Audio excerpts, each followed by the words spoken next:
don't stop. Put in the work and see what happens. Hello and welcome to another episode of Alliance Writers Collective. We're a rooted movement with inspired writing, and we're more inspired together. And we are glad to have with us Bryan Halferty, who hails from the West Coast rather than the East Coast, like the most of us on leadership here at Alliance Writers Collective. Bryan is the lead pastor of Anchor Church in Tacoma, Washington. It's a community of imperfect Jesus followers with a growing number of congregations around Washington South Sound. His book, Terrible Beauty, is a memoir that explores how life's most challenging moments, failure, fear, and uncertainty can become unexpected pathways to grace and transformation. With poetic insight and raw honesty, Bryan Halferty invites readers to embrace the risks of faith where beauty is found not in perfection, but in messy, redemptive work of community and trust. So, Bryan, thank you for being with us. You and I, we were talking, we go back about 12 years. So it is good to have you face to face here on Zoom for this interview. And just want to welcome you and thanks for coming with us. Such an honor, Marv. Glad to be here. Yeah, thanks for taking the time to hang out with me. Yeah, so you're a CMA guy. This Alliance Writers Collective is trying to gather all of our Christian and Missionary Alliance writers, Right. where we gather together to inspire one another to deeper, better writing. If you know anything about the CMA, those of you who are watching, I know Bryan knows this, but our movement was started from a spirit-empowered missions movement. And two of the things that came up in the early days of the movement were worship and Mm, writing. mm, And so we have got a great Alliance worship team that's putting stuff together. And so we're kind of the second arm of that Alliance Writers. So, Bryan, tell us your connection to the CMA, how you found us, and how long you've been with us. When I graduated high school, I was just a brand new follower of Jesus and went to a school in Washington State, a university in Washington State. And the closest church was an Alliance church. And so I didn't know anything about the CNMA, but I did know I wanted to follow Jesus and do whatever it took to be close to people that were also following Jesus. So on Sunday mornings, I just walked to the closest church. And like I said, it happened to be an Alliance church. I was formed there, I was discipled there, and I now am happily a part of the movement as a pastor in it. So, That's yeah, that awesome. was in 2000. That was in 2000 when I first kind of got Wow, connected with Lance Church. 25 years ago. It's Yeah, crazy to think we're in 2025. it is. That's right. That's right. Yeah, but no, that's cool, man. We at the CMA, we just love being able to gather together. Council's coming up soon. I grew up in the CMA as a pastor's kid, so Mm, it's what I've known, but it's an excellent movement, and we're so glad to have pastors like you a mm, part of it and using your gifts to write. Along that line, I just finished Terrible Beauty not too long ago. You gave me an opportunity to read it a little bit ahead of time of the launch. And I love the book. I really mm, do. It's raw, like you say in your yeah, description of the book.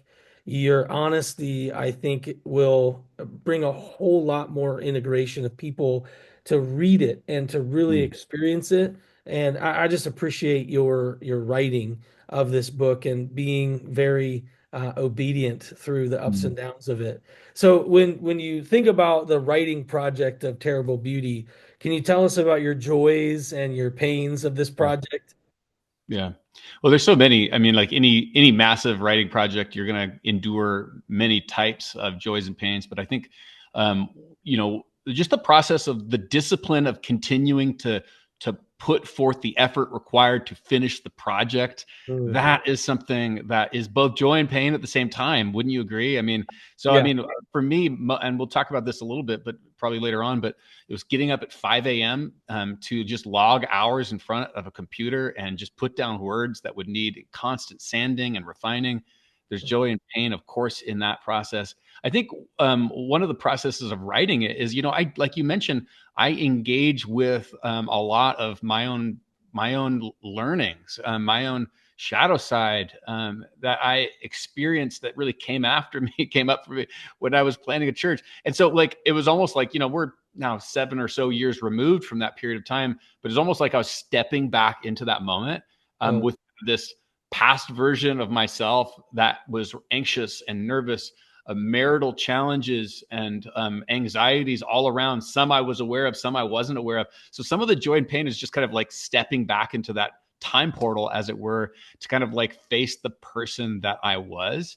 Mm. That was sometimes writing through tears, to be completely honest, as I'm like reflecting on this. But there's joy there too, right? You're looking at how you've grown and how God shaped you, and how you've developed as a leader, and how you've learned from your mistakes, and how the Spirit of God has been with you, leading you into truth. So those are some of the things I think, just with the process of writing it, like, you write something and then you're like, how will this interface with the world? And so for me, I spent a long time trying to find an avenue through traditional publishing, but to get the onslaught of consecutive, consistent no's, with some admixture of small platform, muddy vision, was hard too. You're facing no over and over again. So, man, there's so many directions we could continue to go with joys and pains, but I don't want to make the whole call about that. So I'll hand it back to you. Maybe there's more you can explore later on, or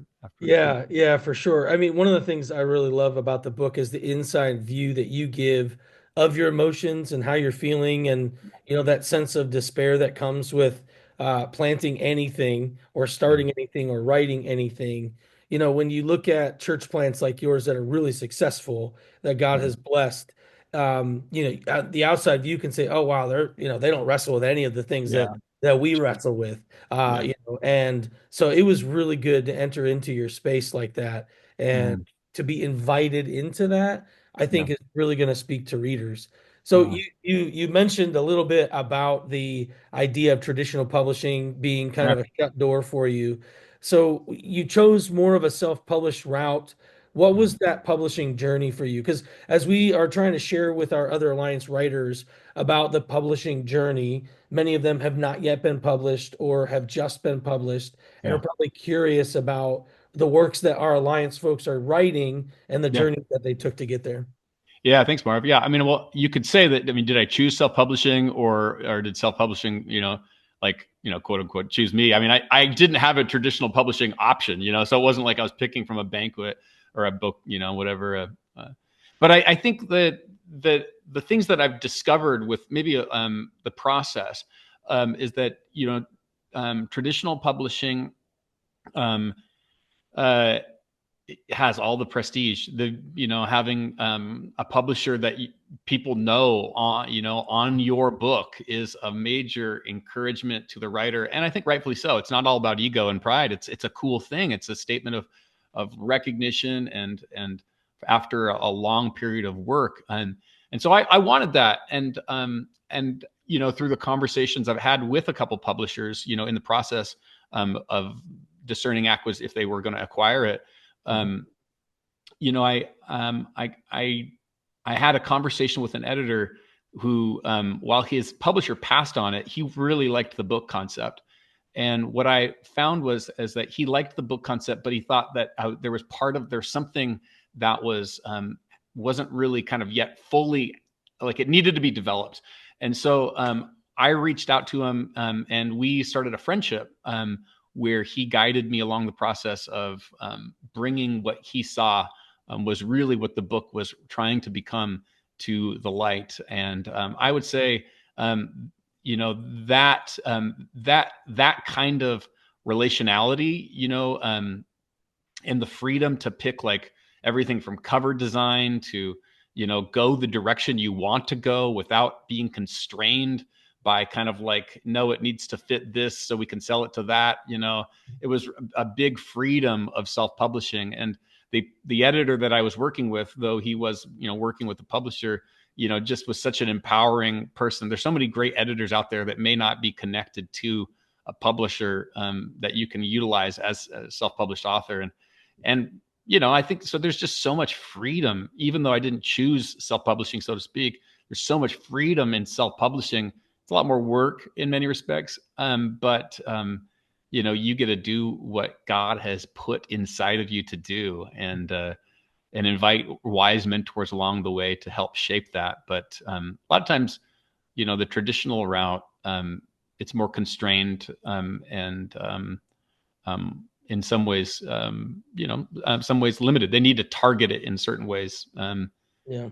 They're helpful and not helpful. So Yeah, yeah, I can definitely attest to the strict guidelines that they give you on some of those types of things, and the freedom that you have is really great. They can tell you to cut a whole chapter because it doesn't fit their yeah, page count and how much they are willing to spend on printing. So yeah, I mean you're right. It's that's excellent. And I love that God put this on your heart in this way and that you obeyed, even continued through that whole journey. I would say too, just real quick, Marv, the resources afforded a self-published author are massive right now. There's programs like Vellum, and KDP with Amazon that allow you to, really just kind of like create something that you really like, and so just a lot of opportunities out there. Yeah, no, that's great. One of the things that is very clear in the book, Bryan, is that it's a personal project to you. Yeah, yeah, Um, and uh, the idea, the choice of a memoir style is starting to really take traction, but is still yeah, kind of new. yeah. And I loved how you approached it in a memoir style because for me, I was able to really connect with you Mm. in that, and I really appreciate that aspect of the memoir style. But when you talk about the shaping of it, was it always a memoir style, or is that kind of the direction that you were given from your editor? And then why did you choose to go with that route, and then within that choose so much vulnerability? Yeah, yeah, good questions, Marv. And you're keying into something that is very much a part of the book's story. So, I thought I was trying to write something that was maybe marketable to as much of a audience as like a book kind of on church planning might be. So I was initially thinking of it as some type of, maybe manual or bit of classic kind of handbook thing, but it's not my style of writing. It's not who I am. It's not what I want to do. It's not.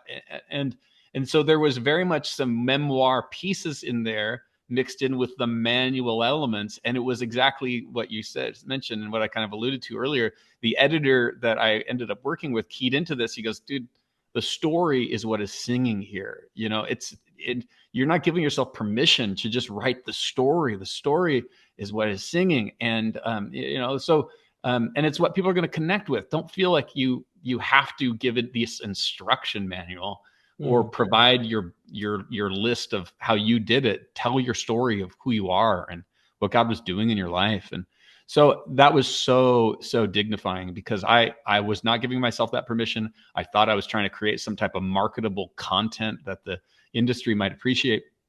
But I think ultimately, what we want as humans is to connect. We want to connect. This is written into who we are as relational beings, as being made by the Trinity. We have this desire for the other to connect and understand. And it really is it's not a desire in us to adopt some checklist of how we can better our systems or bolster our churches. We want like real relationality. And so what the heart for this book was what I needed when I was a church planner.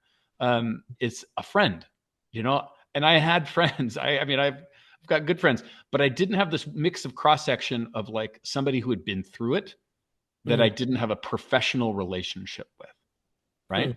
And Yeah. so the professional relationship always affects the relationship, even if the person is like so willing to be there as a friend. And Hmm. so, and some people who are not professional, they're just friends. They haven't experienced what you've experienced. So this book is my hand of friendship to someone that may be facing uncertainty, maybe seeing and experiencing their shadow side just rising up and taking them over, their anxieties they didn't know were there showing up. And it's just this, hey, let's walk together. And that's a bit of why I was so vulnerable, is because you know there's such power in discovering that you're not alone, that Hmm. another person has wrestled with this. And I think the enemy has so much power when he has us isolated. But Hmm. when we're honest, and we're honoring of our full story, and recognize that it is by grace. And so we don't have to butter up and pretty up, but we can be really honest. I think that's where community forms, and we get to say, yeah, it is by grace that we were saved. So that's the heartbeat there, and I'm hoping that yeah, it people find it disarming and find themselves in the story. Yeah, I mean, and I can attest, reading it, that narrative sings through. Yeah, The welcoming hand, the willingness to drop any kind of veneer of success or health or strength in the process.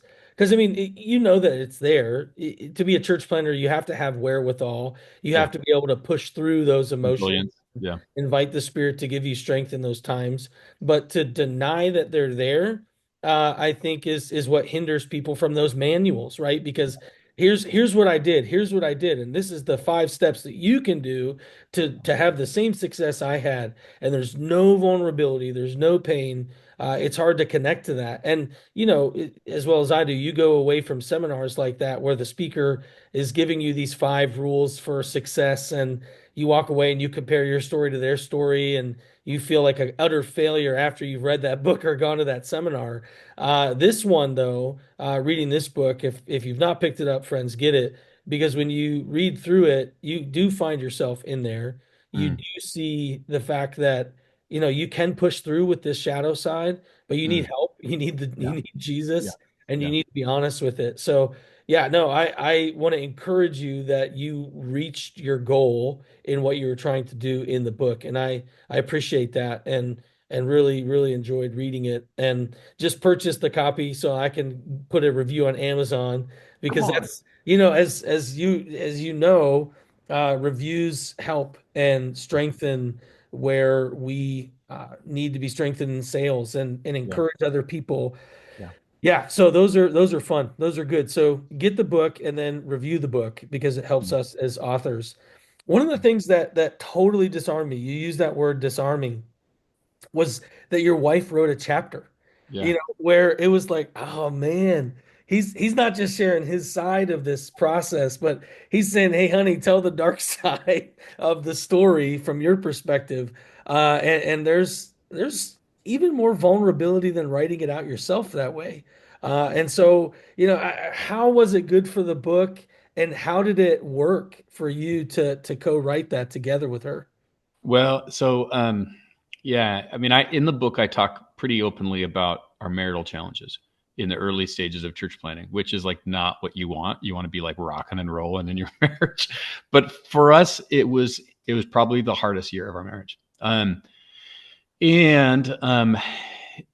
I knew that not only was a part of this book, but I needed like it's I needed my wife to be able to share her insight, and we recognize that like there's a few books out there that are written from the vantage point of a pastor's wife. I think there's another one just coming out, but um, a lot of them are about like how you can be a supportive wife, and like a lot of wives' experience is actually quite hard, where you're feeling.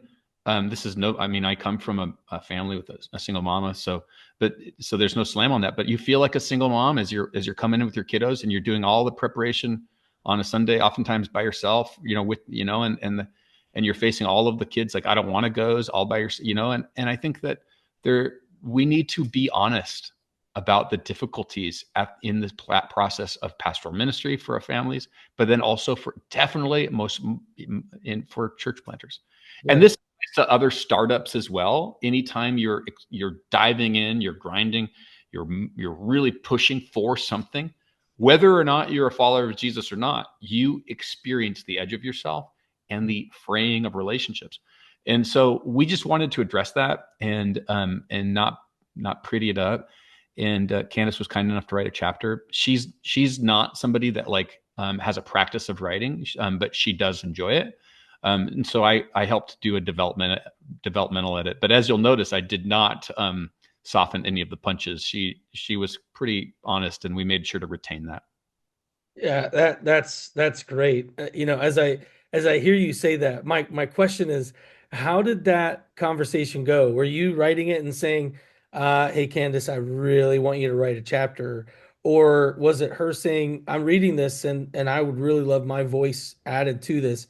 How did that come about? I mean, I've written several books and have never had my wife write a chapter, not because she couldn't or wouldn't want to, but it just wasn't even something that occurred to Sure. either of us to do.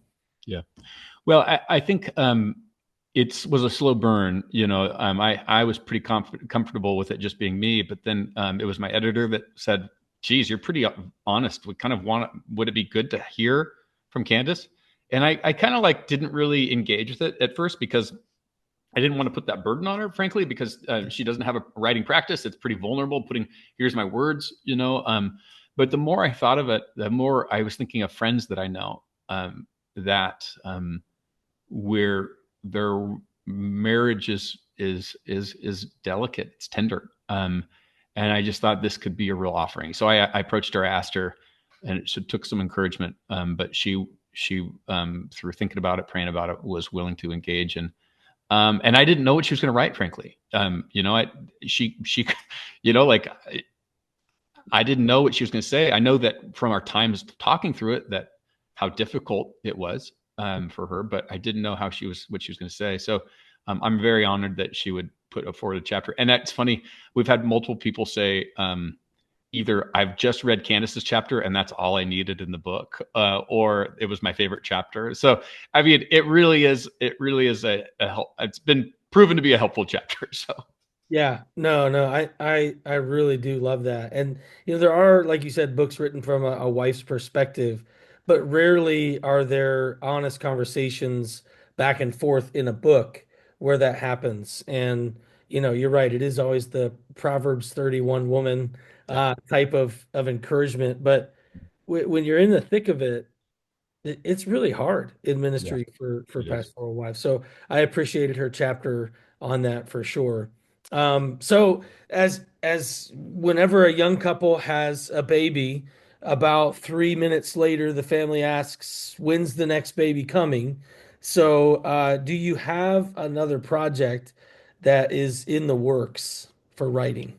Yeah, so I don't right now. I mean, I have a weekly practice of writing for the Substack. Like seems like everybody has a Substack now, but I have that.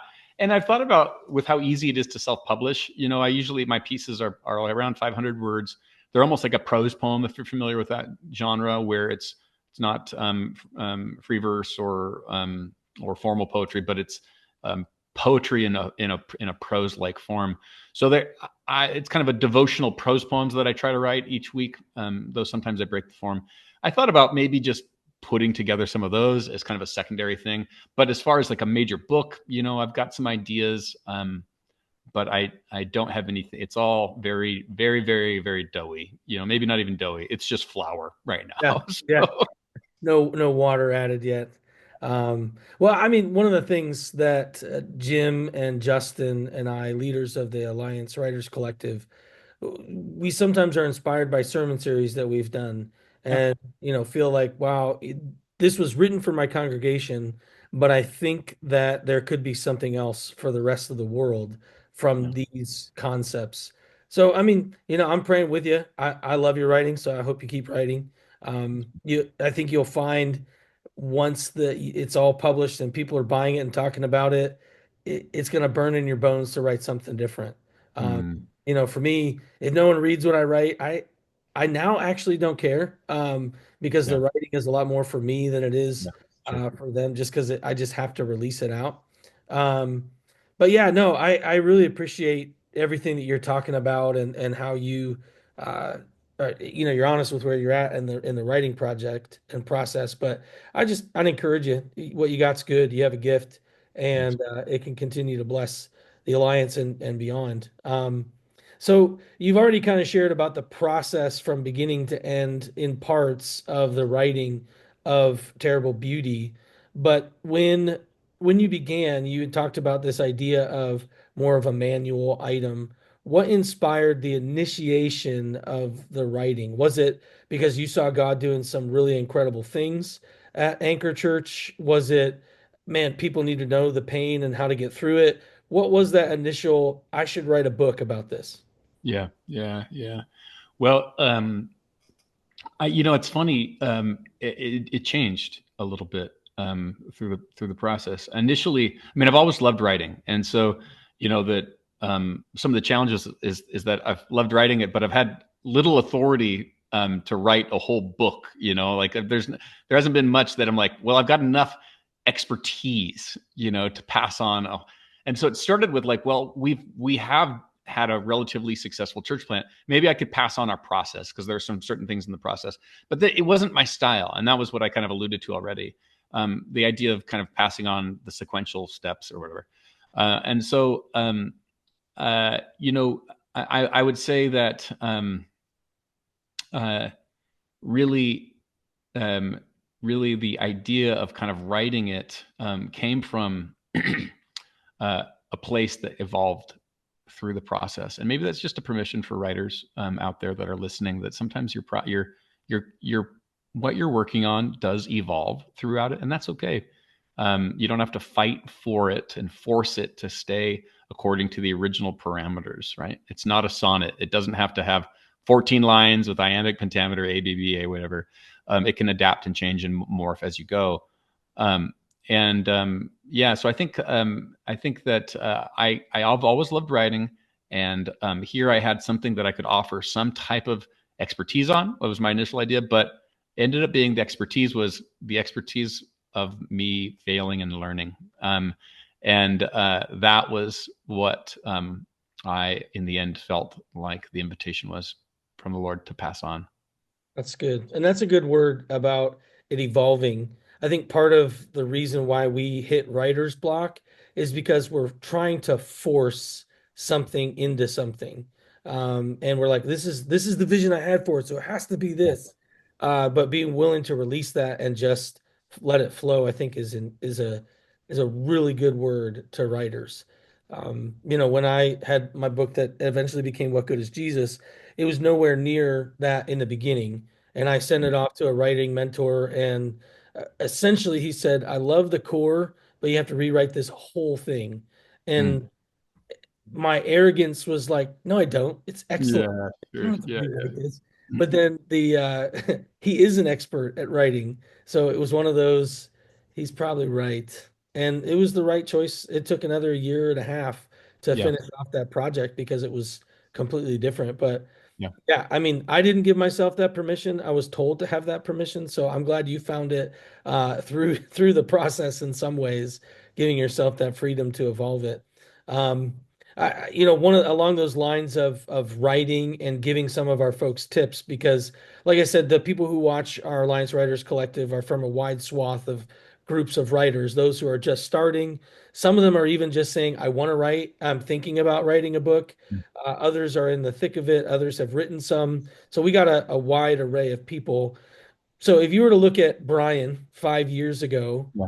what are three tips about writing that you would tell Bryan 5 years ago? Yeah. Well, there are things I may have said 5 years ago that I knew, but I didn't know them experientially as much as I do now. So Hmm. the one is, I think it's Thomas Edison that says something to the effect of like, inspiration looks like hard work in overalls, and so there's this kind of romantic notion that like that that creative work should be a spontaneous overflow of powerful emotion. I think it's what the romantic poets called it, spontaneous overflow of powerful emotion. But no, inspiration looks like hard work in overalls. You have to get up at a certain time, you have to put your face in front of a computer screen or a typewriter or write it out, whatever, however you want to do it. You got to do it. You got to put in your hours, right? You got to put in your proverbial 10,000 hours. And I think that like there's no substitute for that. Early on, I had 2 chapters written, and a mentor was asking me, like what would keep you moving on this project? And we started talking around it, and he goes, well, you don't have any time, but we all have time. Where could you have time? And I'm like, well, that's an annoying question. I guess I could wake up before the kids are there. And go, okay, well, what would have to shift if you started waking up at 4:30 every morning?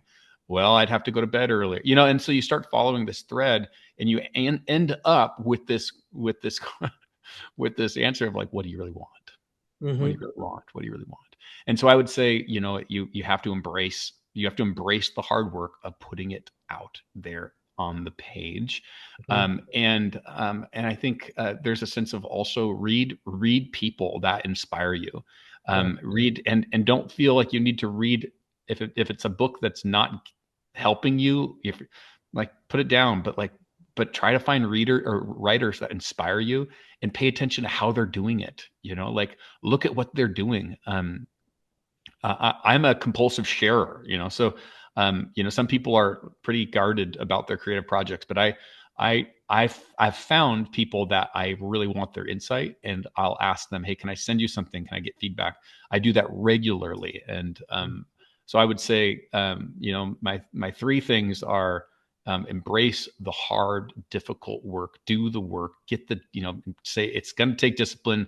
There's no substitute for that, and just embrace it. The second would be read the stuff that inspires you and pay attention to how they put their words together, how they put their sentences together, how they build out a thread from beginning to end with a climax, and with this slow crescendo and all of that. Pay attention to how they do it. Don't just kind of like get absorbed in the story, though that's great, but pay attention to how they did it. And Mhm. then the third would be, get feedback from people that are Mm. trustworthy people that you think they're good readers or they're good writers. They don't have to be all good writers. They could be I know people that I send to that they're not particularly writers, but they're very thoughtful readers. So Mm. That's good. Yeah. And feedback, that third one is huge. Um, I know a lot of authors who start off on that journey and they send it to a writing mentor or someone that they do trust, and they get hard feedback and they balk and they're like, nope, I'm just gonna do it my way anyways. And it's just not as good as it could have been. yeah. You Marv, what I realized about my like weekly things, and they're never perfect, and sometimes they're not even close to perfect. Sometimes they're not even great or good. But what I've realized is that most of the time, if I can just get words out on paper of something I'm thinking about, something that feels meaningful to me, I can approach it the next day and make it better. So know? I can level up my writing in the editing process. The initial output can be actually close to junk, but I Mhm. can refine it and develop it and make it better through the editing process. And I've heard writers say, I'm actually don't think I'm a good writer, I'm a good editor. And so, yeah, when you get that feedback, just embrace the process of sanding, slowly moving from the file to the sanding to the varnish, and don't skip the process. Make it better through your editing. Just get the stuff out there on the paper. That's good. I'm not a good self-editor. Um, and that's why I need, other people too. Like you said, Yeah, a wide array of folks. I know that's a weakness of mine where I look at it, I'm like, yeah, that's pretty good. I like that. yeah, But it's not, and it needs help. sure. Yeah, So, yeah, yeah. no, that's good. So, just one of the final questions I have for you, and again, thank you for your time. But you talked a lot about reading people who inspire you. So, what are you reading right now? And I agree with your assessment that good writers are also good readers. And it's not just thoughtful, but they read a wide array of things. So, what are you reading right now? Well, I finished it, but the Irish author Niall Williams has written a book, it was 2017 or so, called This Is Happiness, and it is a gorgeous book. Now, it is also boring because it's just set in this Irish town, and it's about them getting electricity and how that changes the town. But the writing is gorgeous. So if you like poetic writing, if you like thoughtful and funny kind of witty writing, man, pick up Niall Williams. He just came out with a kind of a corollary or the companion of that called The Time of the Child. I don't know his faith commitments, but he certainly is a compelling, winsome writer about spiritual things, even if he doesn't have a commitment to Jesus Christ. I'm unsure where he's at with that. But I'm reading now James by Percival Everett. It was a notable book in 24 about kind of the uh, looking at the story of Huck Finn from the lens of Jim or James in Everett's book. So I'm reading that. That's a good read. But Niall Williams is probably my favorite author of the last 6 or so months, and would commend him. Wow. Yeah, I just wrote his name down. So if you heard typing, that's because I was writing it down. Yeah. I'm always looking for new inspirational writing and things like that. Well, Yeah. so we're just about out of time, but Bryan, is there anything else that you feel like you want to share with our Alliance Writers Collective that we didn't get to in the questionings? Oh, I think I would just say, that, and many have said it before, but there is always a gap between our abilities and our taste. And this is Ira Glass. Ira Glass says, our taste brings us into this desire, it makes us want to create something. But when we create something, we look at it and it is not kind of like what we want it to. And there's always a gap between our taste and our abilities.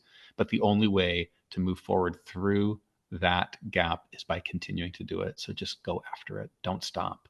Put in the work and see what happens. Amen. Thank you, brother. And thank you for your time. I appreciate it. It's always good to be able to talk with other writers, especially within the CMA. So thank you so much, Bryan.